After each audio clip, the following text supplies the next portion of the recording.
Hey y'all, it's Ashley with What's Up Under That. So I wanted to talk to you guys about Mercury retrograde and just share some downloads with you guys that I've gotten for myself that I feel like could be helpful in the way that it is that you interpret retrograde and things like that. So first of all, Mercury in retrograde is in Aries, but Mercury is it rules over Virgo and Gemini. Gemini rules the nervous system and Virgo rules the gut.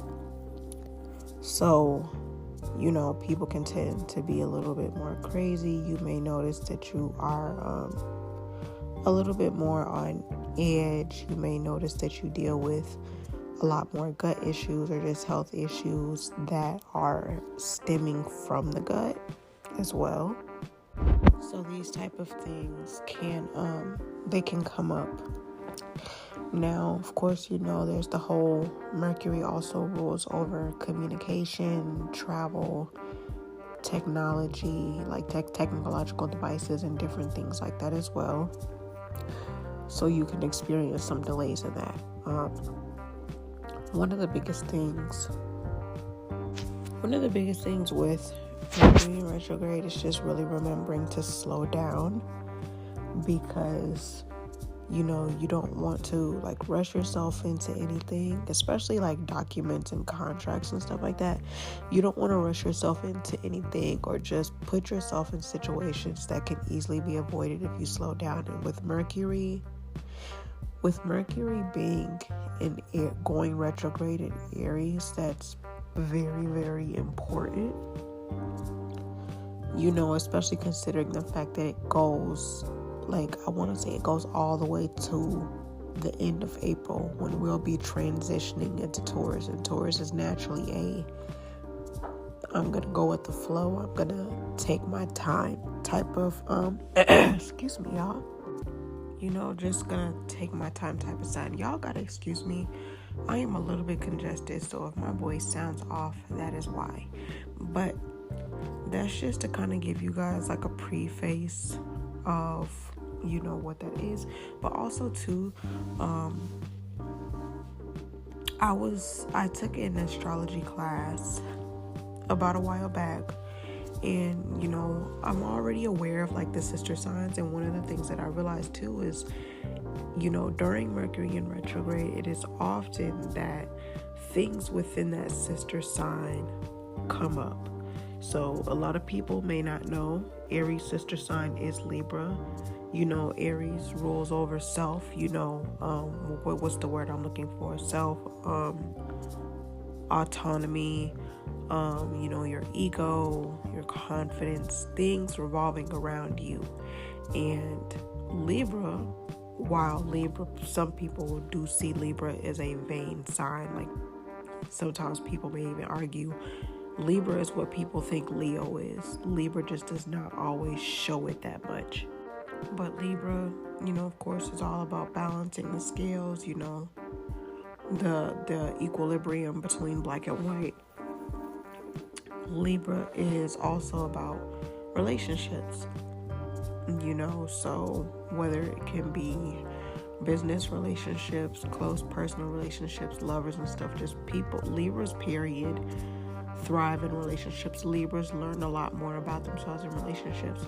And with Mercury retrograde being in Aries, relationships is something that is being heavily highlighted right now.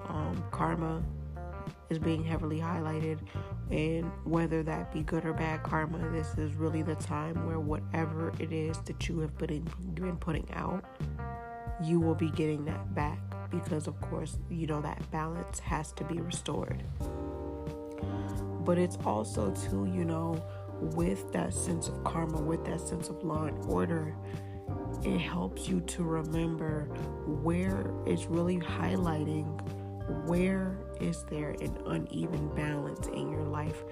Where is there too much focus on your ego and not enough in the light, or where there is too much focus on the light and not enough on your shadow side or your ego side, which is why for those people that have not been doing shadow work, for those that have not been taking accountability for their actions, this is exactly why Mercury in retrograde can be a lot harder for those type of people right now, because everything is calling for that sense of balance.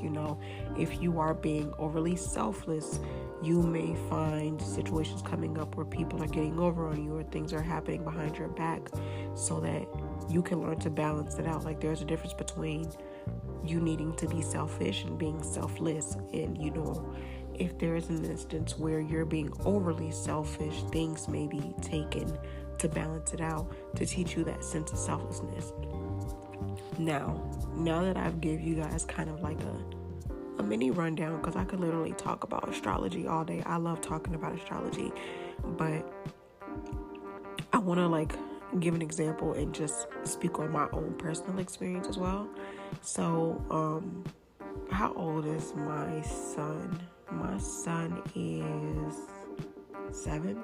So I would say for about the past 3 or 4 years, and that's probably what in total 8 retrogrades, give or take. And I'm gonna be real with you guys, every single one of these retrogrades has been very hard. My son is a Gemini, so he's automatically ruled. This energy rules over him. He's a Gemini, and I want to say it's either his north or his south node is in Virgo, and I think his Chiron is in Virgo too. So health is always something that's been highlighted for him, whether it's spiritual, mental, physical. Health is very important during this time, specifically mental, because Virgo and Gemini, that gut to brain connection between the nervous system. So this retrograde, I started noticing some of the same things happening. And with it going with Mercury going retrograde in Aries, my Aries is already in Mars. I do have a temper. I was just kind of instead of being in this space of being so agitated with Mercury retrograde, how can I work with this energy? So,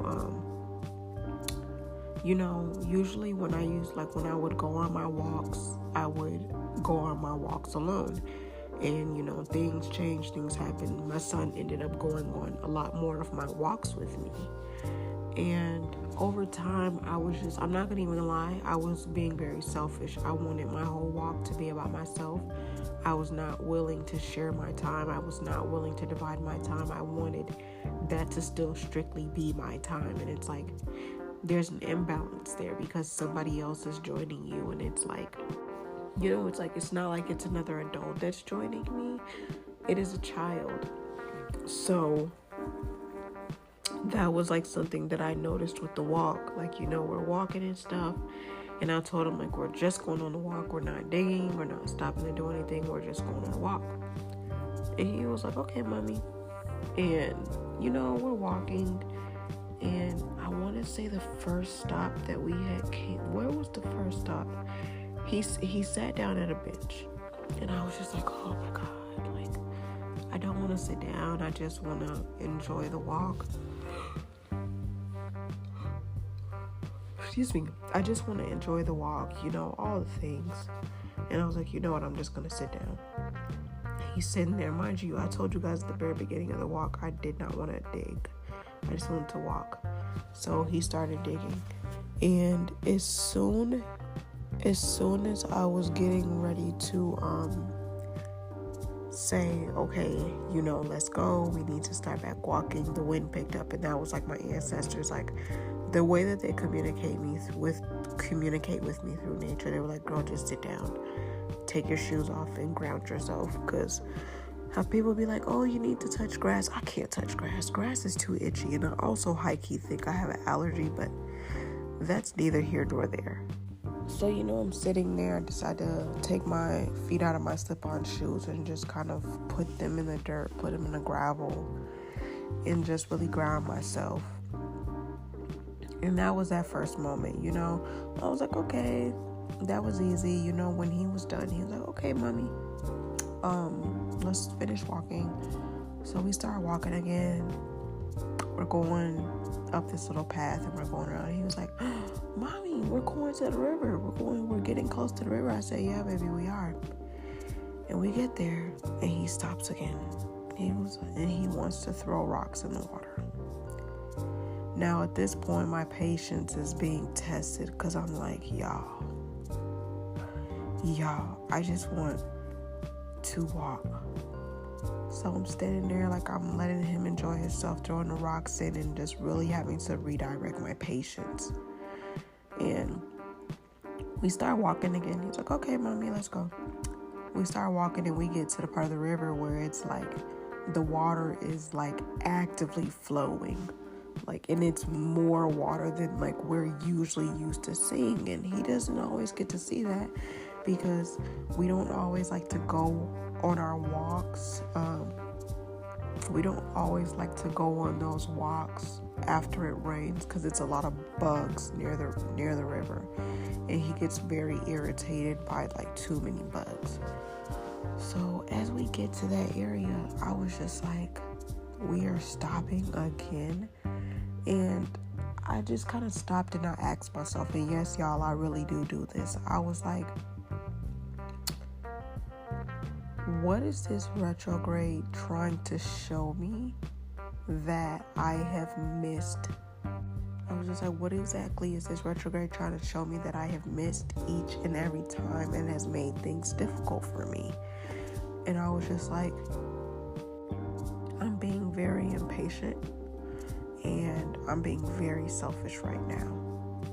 I am wanting to just continue the walk, and I'm not considering, this isn't just my walk.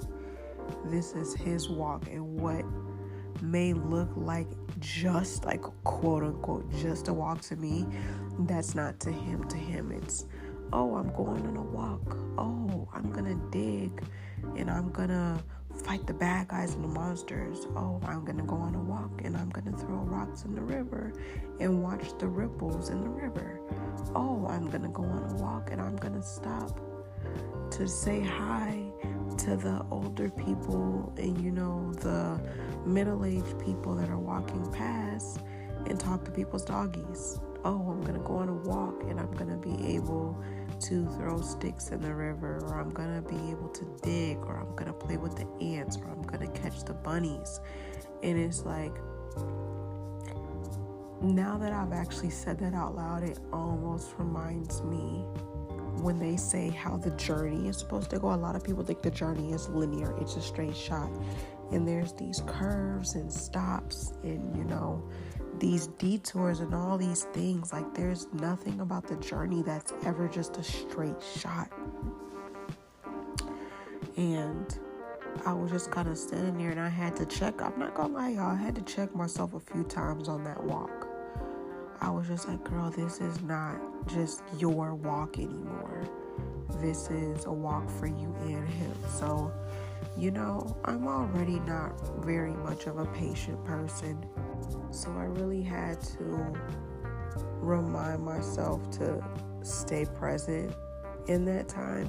But to something that my ancestors told me in the middle of us, in the middle of our walk when he wanted to start digging, they were just like, one of the things that we always tell you with retrograde is, to get him outside. And I'm going to be honest with you guys, aside from trying to keep my head covered, if I do not have to really leave out the house much during retrograde, I don't. Because the energy is very chaotic. Every time, when my son has been out in this energy, when we come home, it's like trying to defuse a bomb. And it's like, of course, he doesn't understand what's going on with the energy. He doesn't understand like what's going on with his nervous system or anything like that. So I'm just like, okay, so obviously old habits are not working, so we have to do something different. And just as I was sitting out there and watching him dig, like, I want to share a moment with you guys, because you guys know I haven't really talked about this in these episodes in quite a while, but still undiagnosed, but I do feel like it's a possibility that he does have autism and ADHD, both, either or. But one of the things that he struggles with is, I wouldn't say struggle, it can just become a lot to handle when you're hearing the same thing over and over again. But like vocal stimming or echolalia, that's something that's been prominent since he was like 3 years old. So like he'll keep repeating the same thing over and over from TV shows or movies, or just watching the same thing over and over and like rehearsing the lines of it. And I would always tell him, because I know like his confidence in himself and the way that he does things has been something that we've worked on. And I always tell him like, I'll like ask him like doing a check-in, I'd be like, are those your words? And he'll be like, no. Like, are those your own thoughts? He'll be like, no. And I was like, okay. I was like, let's hear more of what your words and your thoughts sound like. Because I noticed too, when he has these patterns of echolalia, like when it turns into like heavy stimming for him, I know it's a soothing mechanism, but I also know it's because he gets frustrated when he doesn't know how to do something. So he will use something in place of that. Like if he's playing, instead of using his own words to describe what the toys are doing, he'll like repeat something he remembers off YouTube or a movie. And I do this to help him with building up that confidence. So, back to the whole he's digging thing, and Mercury and Retrograde is slowing down.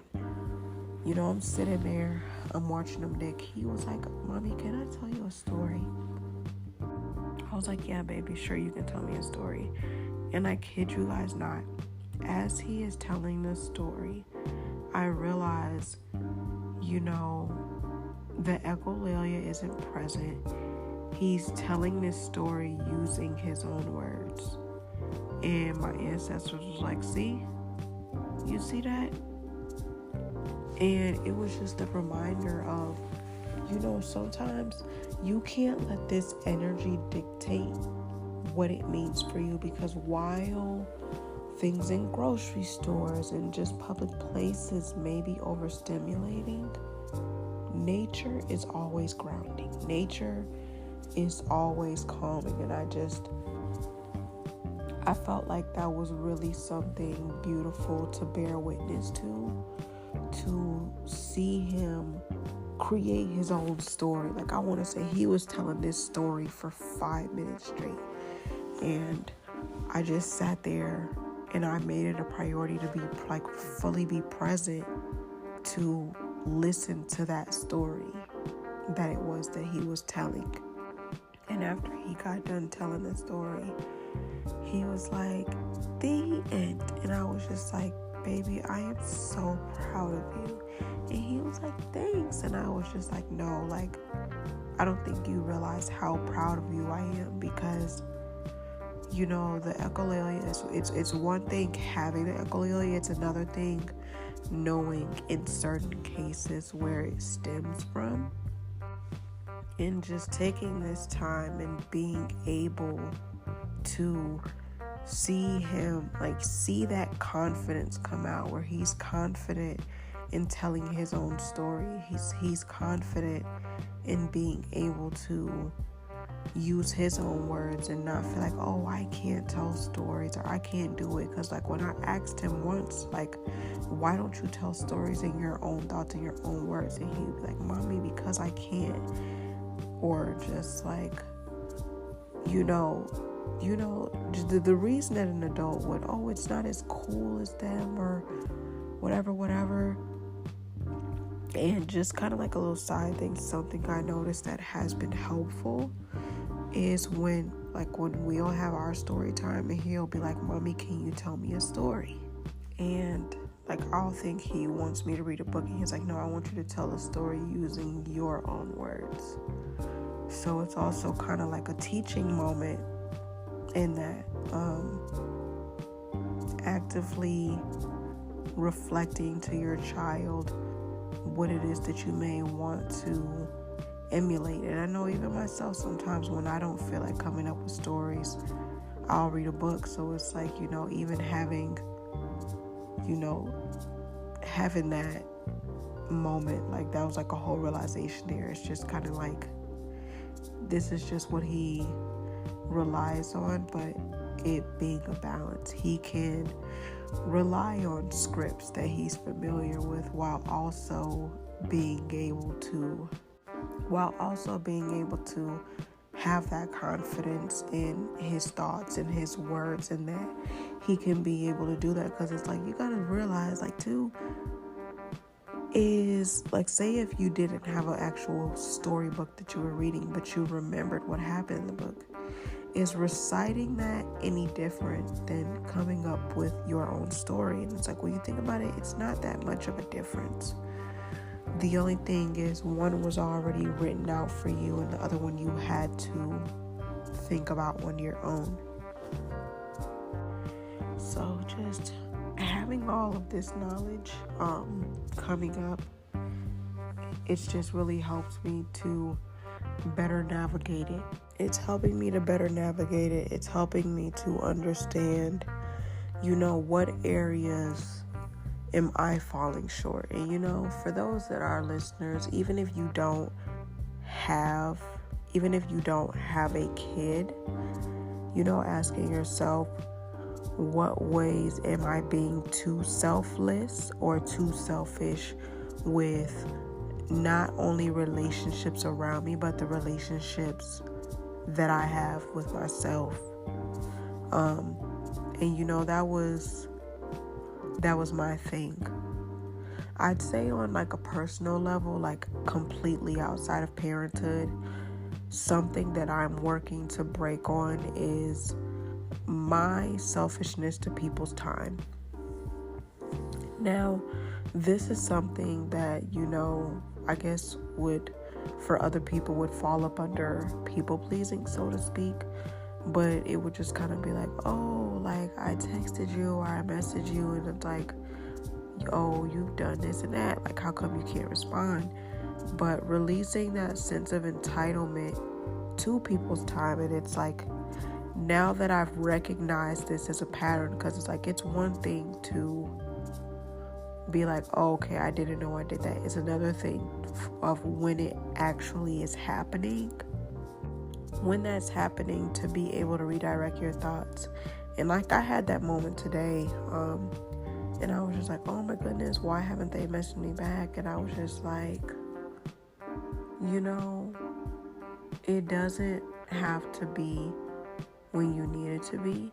Or I was like, let's kind of sit with this a little bit. Why is that bothering you? And I was just like, do a check-in with yourself. Do you feel like you need some companionship right now? Do you feel like you want some communication with somebody? Does this have to necessarily come directly? Does this communication have to come from this person? Is there a part of you that feels like you aren't important?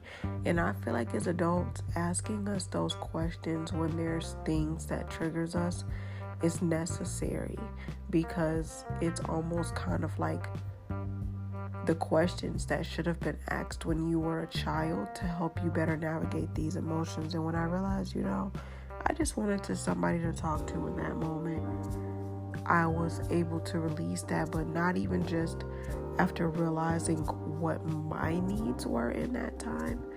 I was just like, everybody is entitled to do what they want with their time. And when they have time, they will respond. You have to trust if somebody does not feel like talking, that they'll communicate that.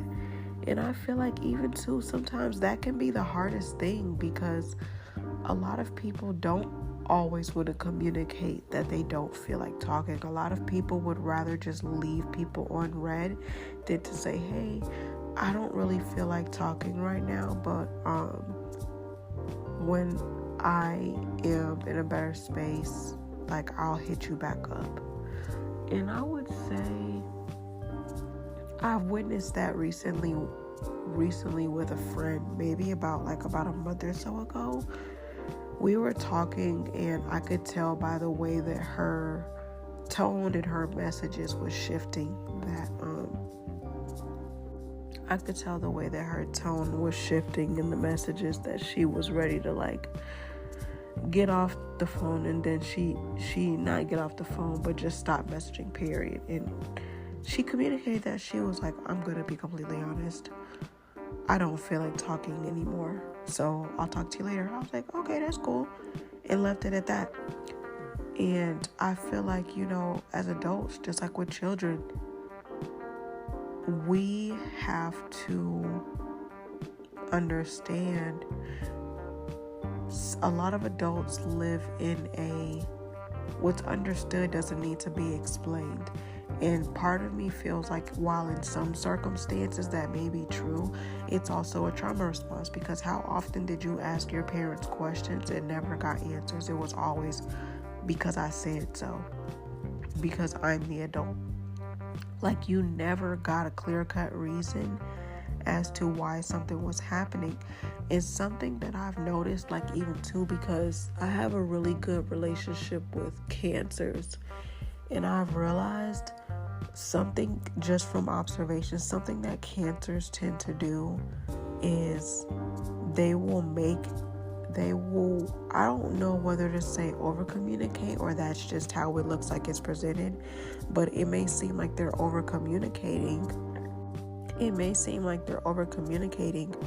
Just so that people can understand. And it's like, even too, this girl that I was friends with, I would like kind of observe when we would be on the phone or like sending voice messages.